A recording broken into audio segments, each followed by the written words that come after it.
What's the deal, everybody? It's your boy C. We're back here with another video. And today, I'll be presenting to y'all my 2020 NBA playoff predictions. Before we start today's video, I'd like to say, now let's get into it. So first, we'll start off with the first round in the Eastern Conference.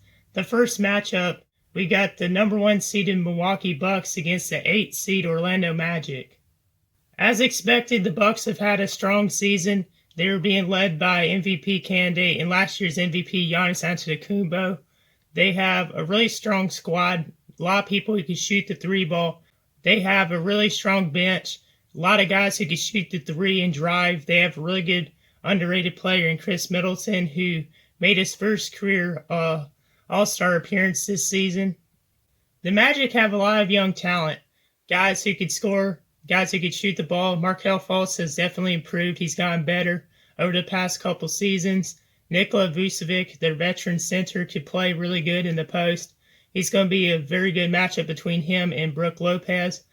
Orlando lost one of their best players in Jonathan Isaac to an ACL injury, so that doesn't help their chances. Orlando is already undermatched against the Bucks, so I'm going to go with the Milwaukee Bucks sweeping the Magic 4-0. Next matchup in the first round for the Eastern Conference is the 2nd seed Toronto Raptors versus the 7th seed Brooklyn Nets. The Raptors have a really strong team, even though they lost Danny Green and Kawhi Leonard during the offseason. They've had a very impressive season. Their coach, Nick Nurse, is, in my opinion, the coach of the year. They don't have a whole lot of stars, but the Raptors have a lot of heart. And they have a lot of players who could come off the bench and score. They have a lot of players who could play defense. The Raptors have had a lot of good games recently in the bubble. Kyle Lowry has been going off. He's been playing really well. Pascal Siakam, who made the All-Star team this year, he's been playing really well. Meanwhile, the Brooklyn Nets, they don't have Kyrie Irving and Kevin Durant. They've been out for basically the entire season. Kevin Durant never played. Kyrie Irving has been out since like November, December. So Brooklyn is shorthanded. They do have a lot of young talent, a lot of guys who could score like Spencer Dinwiddie and Joe Harris. Jared Allen's a really good big man, but I don't see the Nets advancing very far. I think they will win one game. I think the Raptors will win this series 4-1.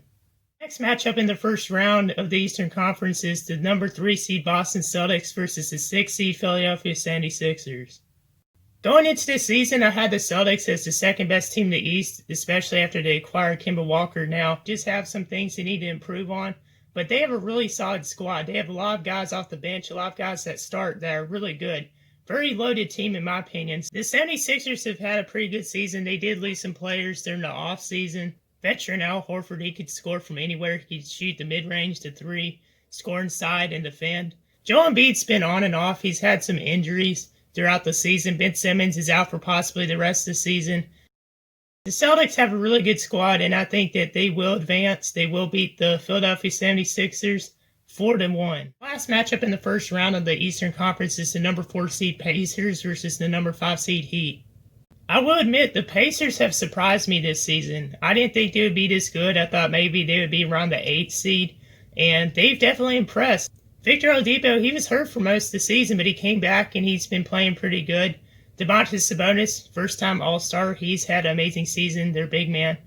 T.J. Warren, I think this is like his 3rd season in the league. He played for North Carolina State College. He's definitely improved. He didn't really play as good in the regular season, but in the bubble, he's been absolutely unstoppable. T.J. Warren's averaged over 30 points per game, and it'll be fun to see him and Jimmy Butler match up. The two got into a confrontation twice during a game earlier this season, and Jimmy Butler said that he doesn't think that Warren's good enough to start and that he wouldn't have Warren guard him because he called Warren trash, basically. So Warren's definitely out there to prove the haters wrong. The Heat have a really good team, and they're very fun to watch. They have a lot of great shooters, a lot of players who can play defense. Bam Adebayo made his first All-Star appearance. He's a really good big man. He could score inside the paint and defend. I think that the Heat have a better overall team than the Pacers. I think it'll be a close series. It'll be a very close series. I have the Heat winning this one 4-3. Now on to the Western Conference first round matchups. The first one we're going to do is the number 1 seed Los Angeles Lakers versus the 8 seed Trailblazers. Now, the Los Angeles Lakers have had the best team in the league, and they have a stacked squad. They have guys who can shoot the ball. They have guys who can defend. LeBron, of course. AD, they have two big stars in them. The Lakers do have a lot of guards who can shoot the ball. They have Alex Caruso. They have Danny Green. If I can speak, Kentavious Caldwell-Pope. They have Dion Waiters, J.R. Smith. So the Lakers are pretty stacked. The Lakers are going to have a tough matchup against the Trailblazers because they're pretty well matched up on all sides of the ball. Hey, going into the season, I was like, man, they're going to be really good because especially after what happened last season, the Trailblazers were going to get Joseph Nurkic back. And I was really excited to see if he could be able to play because he's been out for maybe about 2 seasons. The Trailblazers also got Carmelo Anthony during the season, so that's a big acquisition for them. CJ McCollum, really good 2-guard. He could shoot the ball. He could score in the paint and defend. And of course, Damian Lillard, I think he's the best point guard in the league. And he's just amazing. He's been playing at very high level. I think it'll be a very close series, but I'm going to go with the Lakers in 6. Next matchup in the Western Conference first round is the Los Angeles Clippers, who are the number 2 seed, versus the number 7 seed Dallas Mavericks. The Clippers have a really good team. They have stars in Kawhi Leonard and Paul George, and they have really good defender Patrick Beverley. Zubac, their center, has been a pretty good player for them, a surprise to many. Montrezl Harrell is coming back from his quarantines. They have really good bench. They have Lou Williams, they have Marcus Morris, and I think the Clippers will definitely be a threat. The Mavericks have 2 big stars in Luka Doncic and Kristaps Porzingis.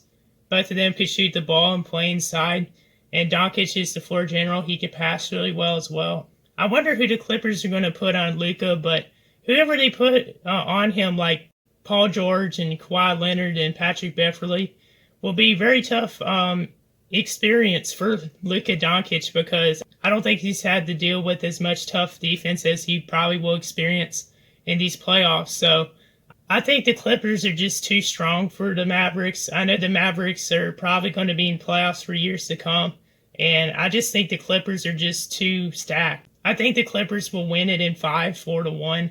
Next matchup in the first round of the Western Conference is the 3rd seed Denver Nuggets versus the 6th seed Utah Jazz. Denver doesn't have a lot of stars, but they do have a really good team that works well together.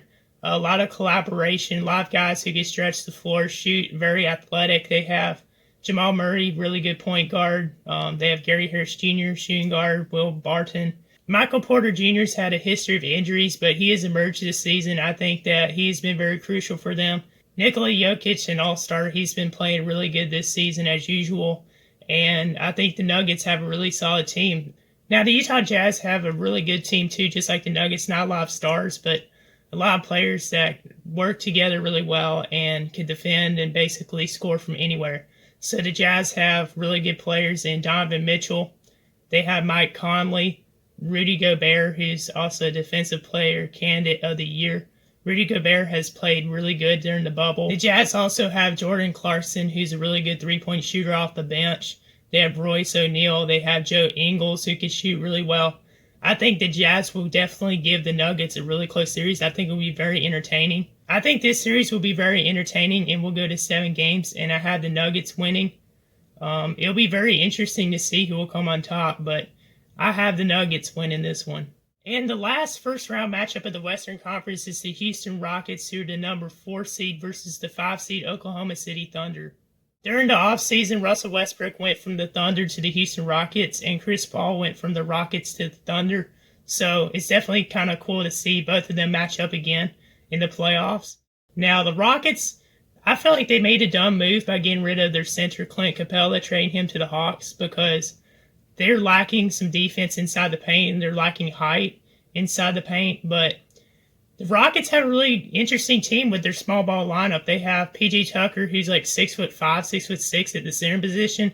But they have some very lengthy, long players like Jeff Green. And they have Daniel House, who could also play inside and defend. They have Robert Covington, who's a really good shooter. He can play at guard and forward. Russell Westbrook has been amazing this season, even though he's had some problems shooting the ball. Westbrook has missed a lot of free throws during the bubble, but I think that Westbrook is definitely a threat and someone who can score in the paint and drive. He's very ferocious on defense, and James Harden, of course, one of the best scorers in the league. If Harden's at the top of his game during his playoffs, it would be really cool to see if they'll advance to the conference finals.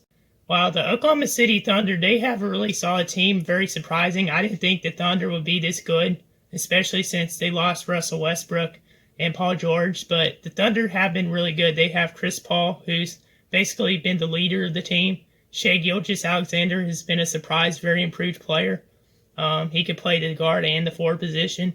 Hamidou Diallo, they have Steven Adams, who's been playing pretty decent for the Thunder this season compared to the last couple seasons. I'm going to go with the Rockets winning this one in 6. And as we close, if you haven't yet, please hit the like and subscribe button and turn on these notifications so you'll know the next time I upload. This has been your boy C-Will. Hope y'all have a blessed day. See y'all next time.